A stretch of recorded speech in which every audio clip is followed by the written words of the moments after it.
Spitalfields is one of London's most understated but fascinating areas.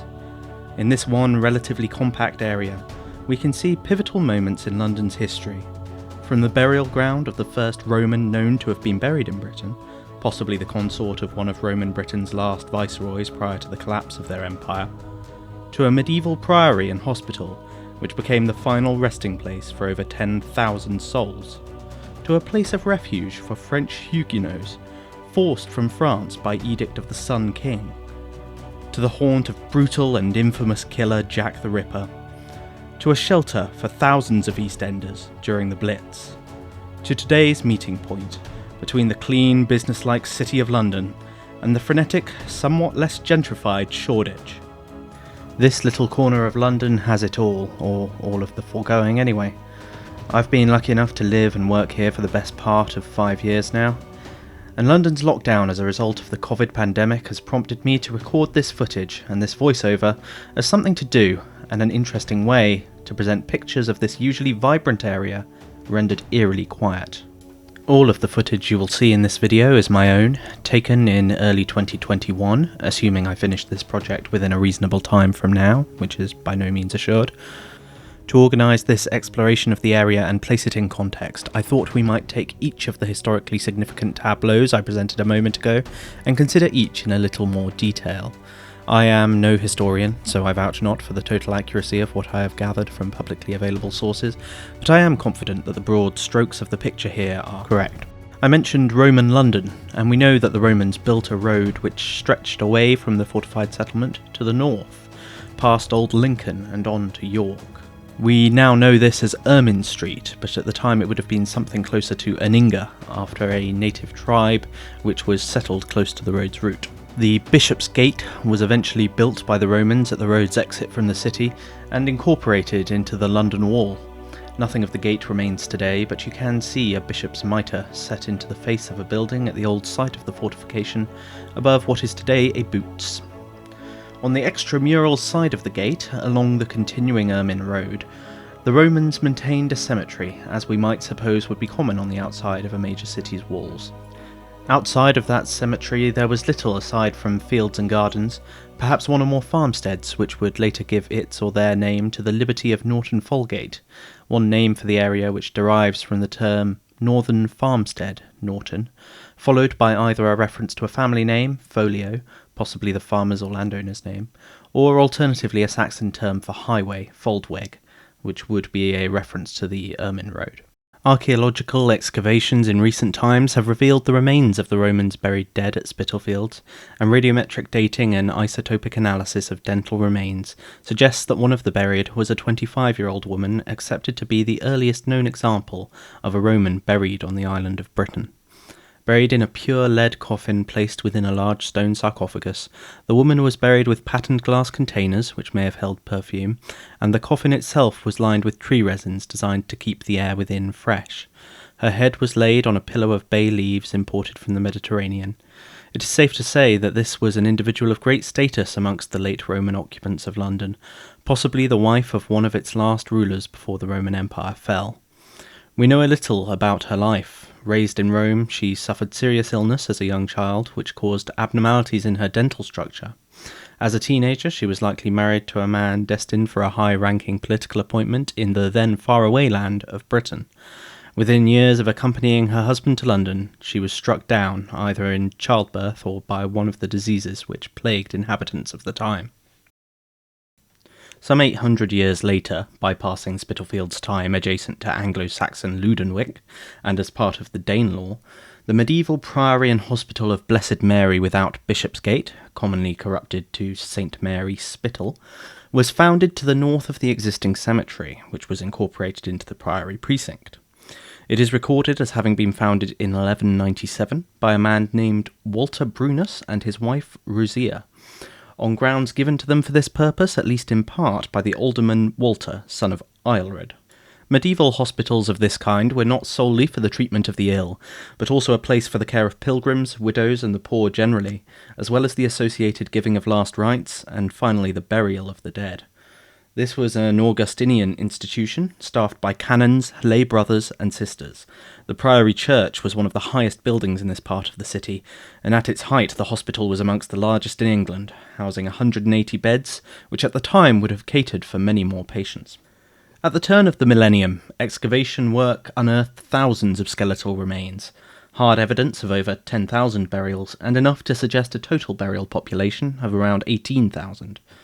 Burials which would have occurred within the grounds of the hospital include mass graves resulting from the Great Famine and the Black Death.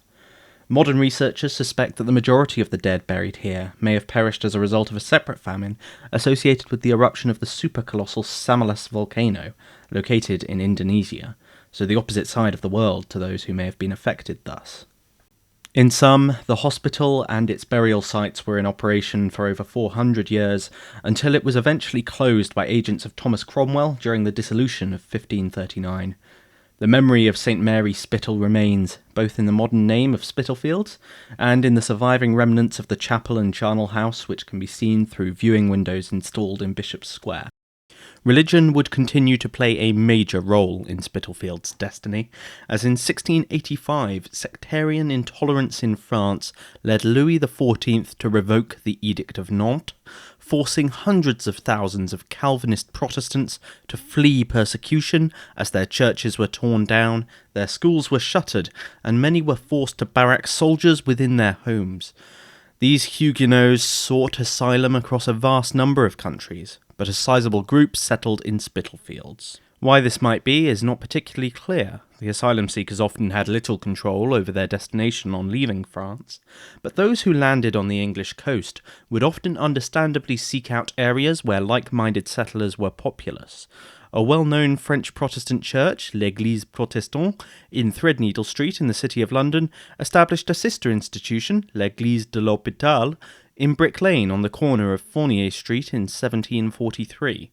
Perhaps the reference to l'Hôpital here heralds back to the land's use all those hundreds of years previously as a Christian refuge. The site of the church went on to host a synagogue and now a mosque. By all accounts, the wave of immigrants brought with them incredible amounts of skill and knowledge, which in many cases transformed the economies of their new homes. Spitalfields benefited in particular from the influx of silk weavers, as well as jewellers and furniture makers. In France, the areas deserted by the Huguenots suffered an early form of what we might now call brain drain, as these important skills were lost. The mark of the Huguenots on the area can still be seen. Look out for French street names and poles, sometimes complete with a spindle appended to the fronts of houses on those streets. For well over a century, Spitalfields enjoyed a golden era at the heart of the lucrative silk weaving industry, during a period when fashion's importance to Britain's populace was growing, with its logical conclusion in the ball gowns of the Regency era.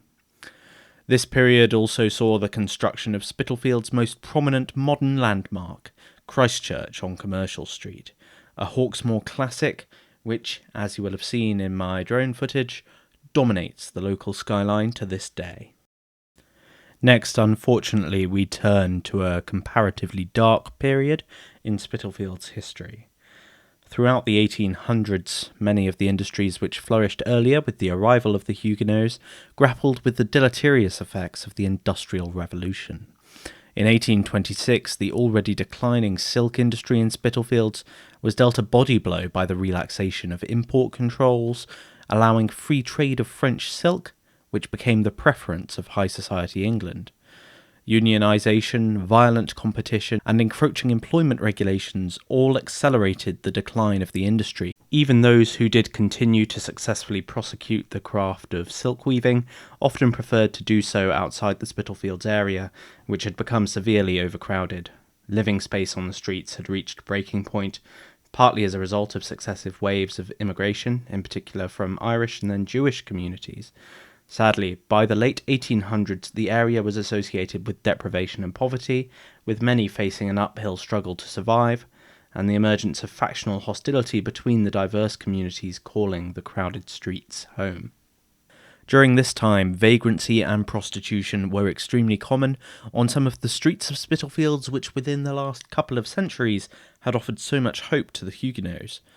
On Charles Booth's famous social class map, several streets around the now extant market are marked as lowest class, vicious, semi-criminal. 2 streets are described as having been of particularly ill repute. One was Flower and Dean Street, a prototypical East London rookery lined with flop houses and described by the painter Ford Madox Brown as a haunt of vice where the policemen walk 2 and 2 and the worst cutthroats surround him. This long street, lined with notorious common lodging houses, Victorian slum dwellings rented by the night to those unlikely to be able to afford any more extended respite, was a prominent victim of the Artisans and Labourers Dwellings Improvement Act of 1875, known as the Cross Act, which displaced many of its residents to the second of Spitalfields' truly infamous streets, Dorset Street. This street is the subject of Fiona Rule's book entitled The Worst Street in London, and again was almost entirely made up of common lodging houses for the itinerant poor. Flower and Dean Street's beginning is now Lolsworth Street, which ends at a football pitch, and Dorset Street has been entirely built over as part of the extension of the Fruit and Wool Exchange, another building which looms large over the area. The reason I draw your attention in particular to these 2 streets will already be apparent to many of you. The legacy of Jack the Ripper, perhaps the most infamous murderer of all time, subsumes the whole Victorian history of the area, notwithstanding that the slayings themselves took place primarily, or perhaps wholly, within one dreadful year, 1888. Of the canonical 5, the victims most commonly considered likely to be linked to the Ripper, 2 were discovered murdered in Spitalfields proper, and all are known to have subsisted in the Spitalfields Rookery's common lodging houses on one of these 2 streets. A geographical profiling exercise has suggested the Ripper himself must have lodged on Flower and Dean Street, while Dorset Street is so central to the Ripper story that his most gruesome, perhaps final crime scene, the only to be located indoors, was within the street's dark and mottled rooms. Mary Jane Kelly's corpse was found mutilated here on the 9th of November, 1888. To give you a sense of how the Ripper's stalking grounds look now, this is Gunthorpe Street, behind the still extant White Hart pub. George Yard could be found just off this street, to the right as you walk down it this way. This was and is an alleyway linking Spitalfields to Whitechapel High Street, and George Yard is where Martha Tabram's body was discovered. Tabram is often thought to have been the first of the Ripper's victims. This is the corner of Hanbury Street, where Annie Chapman's lifeless body was found. Reportedly, on the evening of her death, she had been drinking and soliciting for clients in the 10 Bells pub, which remains in place today on the Commercial Street corner with Fournier Street, shown earlier with its Huguenot spindle, in the shadow of Hawksmoor's Christ Church.